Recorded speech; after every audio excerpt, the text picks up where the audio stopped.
The Dallas Cowboys have a big need at the safety position, and the NFL just happens to have plenty of top free agents available.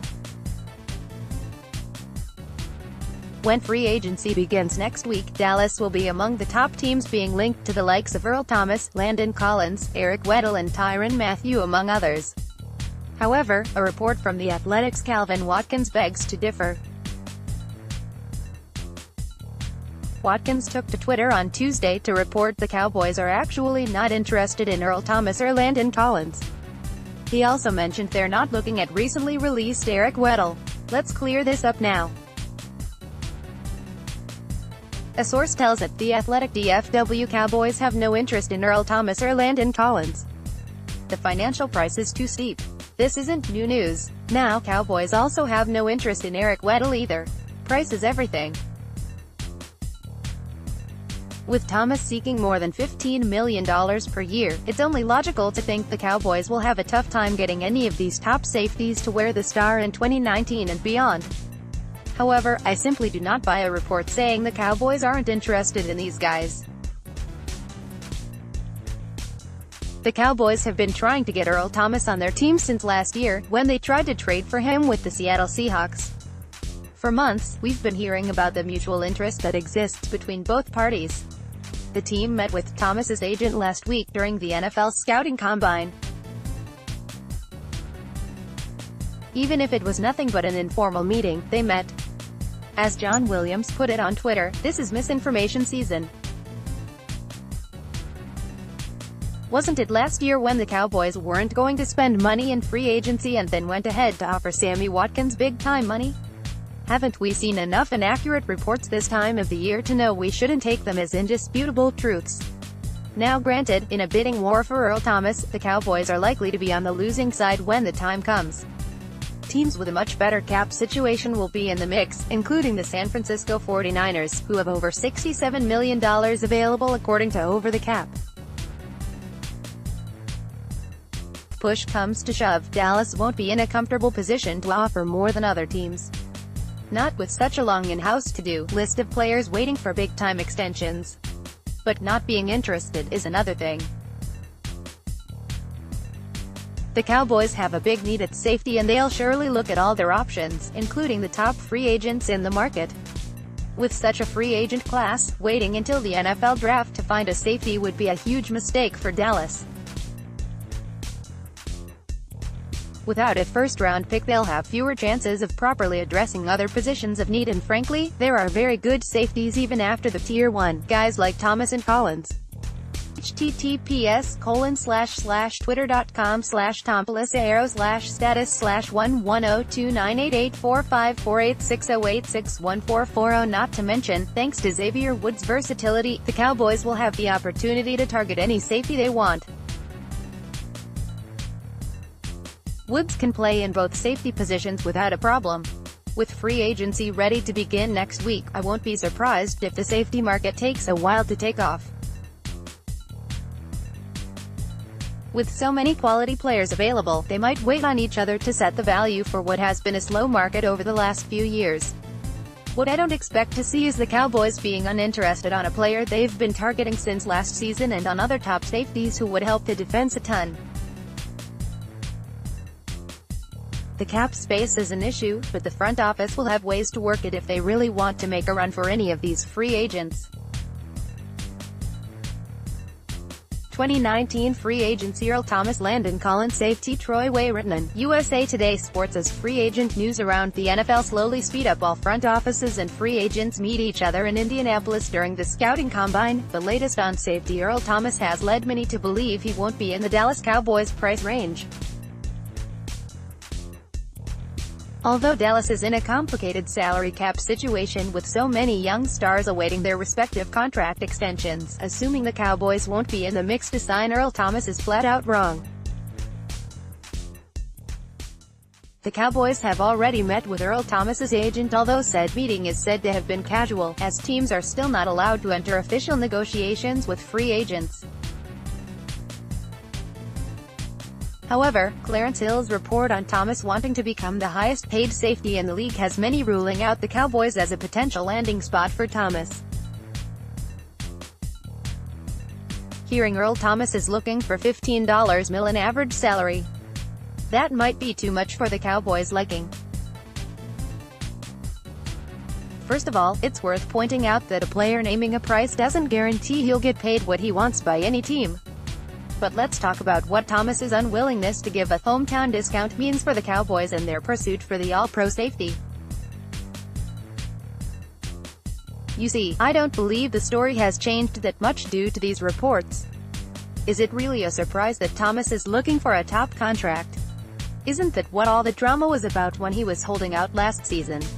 I'd be surprised if the Cowboys front office didn't expect that from Earl Thomas. There are a lot of things to do in the offseason, including signing DeMarcus Lawrence to a well-deserved big-time contract and getting Dak Prescott to a long-term deal. But that doesn't mean the Cowboys won't be able to make enough cap space to go after the guy they have been targeting since last year. There are a handful of players who could be released in order to free up a few millions. Sean Lee is a painful yet viable candidate to give the Cowboys considerable cap savings, as he would earn the team $7 million. Releasing Jeff Heath would give the team another $2.5 million. Does Cowboys actually have options to work with, and if they want to pursue Earl Thomas, they should be able to. Bringing Thomas in would take the team's defense one step further and would drastically improve the secondary.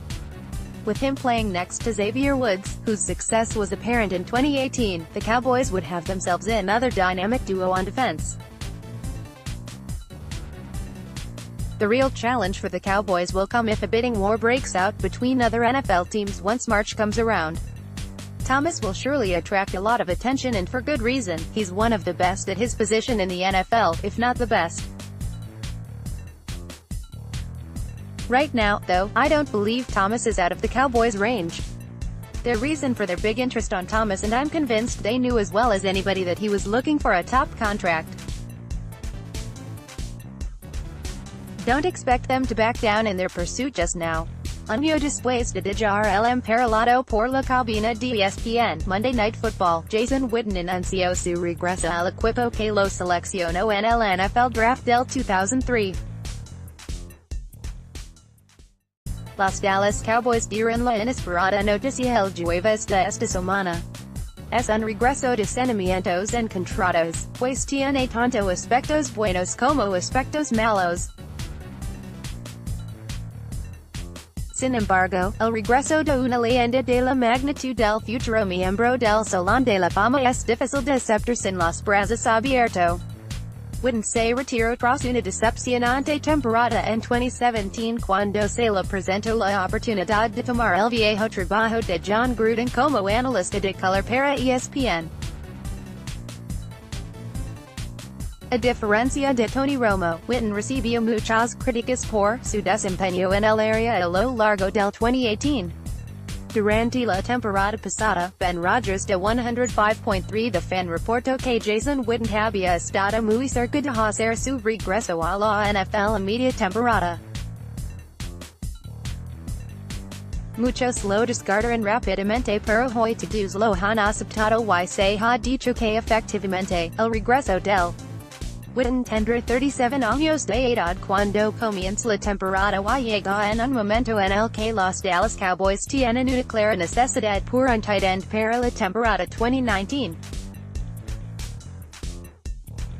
Ahora la administración tiene una posición menos por la cual preocuparse cuando comienza la agencia libre y en su momento el NFL Draft. Es importante recordar que cuando Witten se fue, su desempeño no era al measure de su carrera y que no había mucha velocidad de la cual hablar. Pero su regreso al equipo beneficiará mucho a la ofensiva de Dak Prescott y compañía. Es un jugador con manos extremadamente confiables y un excelente objetivo para Dak en terceras oportunidades. Y eso sin mencionar que su pura presencia en el locker room de muchísima importancia para este equipo.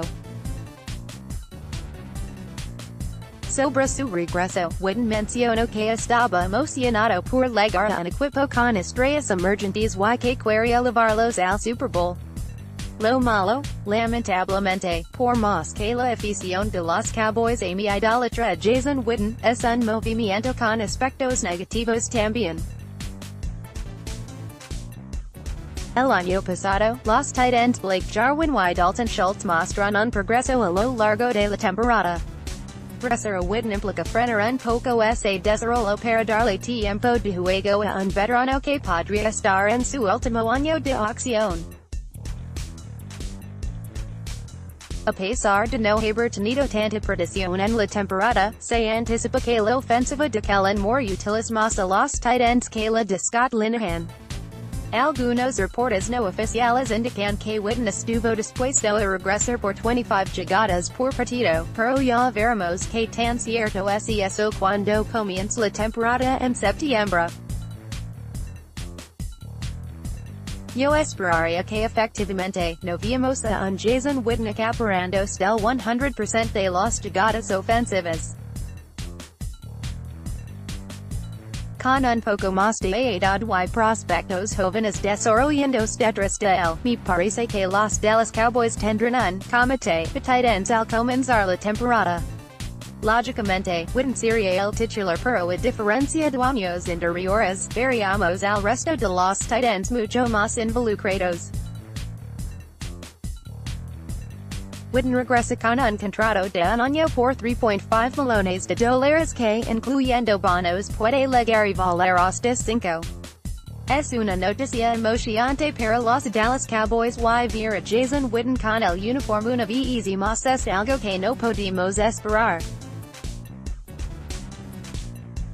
Aquí en Inside the Star, los mantendremos actualizados con las noticias más recientes sobre su equipo favorito. As the Dallas Cowboys see running back as one of their team needs this offseason, an interesting candidate to back up Ezekiel Elliott will be available this free agency. It isn't something very unusual in the NFL to see certain promising players simply disappear for some reason, and that's precisely what happened to Carlos Williams, former Buffalo Bills running back. During his 2015 rookie season with the Bills, Williams ran for 517 yards and 93 carries, 5.6 yards per carry, and finished the year with 7 touchdowns plus another 2 in the passing game. A fantasy football wonder for many fans out there, Williams' future in the league seemed to be a successful one. However, when 2016 came around, Carlos Williams wasn't in shape for the off-season program. Then came a series of suspensions by the NFL after having multiple substance abuse problems. In March 2017, Williams received his third suspension, which was lifted just a few days ago. The letter from the NFL stated he was humbled and committed to not squandering his second chance. Now Williams is set to hit free agency in March and will likely draw some interest after such an impressive rookie season back in 2015. Earlier in the week, Stephen Jones talked about needing a backup running back at some point of the NFL draft. Extending Ezekiel Elliott is currently among the Cowboys' priorities, but they need someone else to distribute the overwhelming workload Zeke's been receiving since entering the league if they want their superstar to last longer.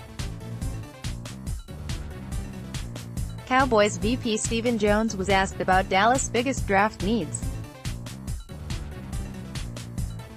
He mentioned never having enough defensive line help, safety, tight end, backup RB in the later rounds and cornerback. But added there wasn't a position they'd rule out. Carlos Williams should be an inexpensive backup given his history in the league. Despite serving a long suspension, he remains a 25-year-old running back who's already proven he can handle the job on Sundays. Williams isn't likely to pick up where he left off, and if he does get a chance by any team it probably won't be a starting role. I know the Cowboys have suffered a bit lately with Randy Gregory's substance abuse policy violations. However, we can't ignore a talented player who will be available and could save the team some draft capital when they need to address many depth issues late in the NFL draft.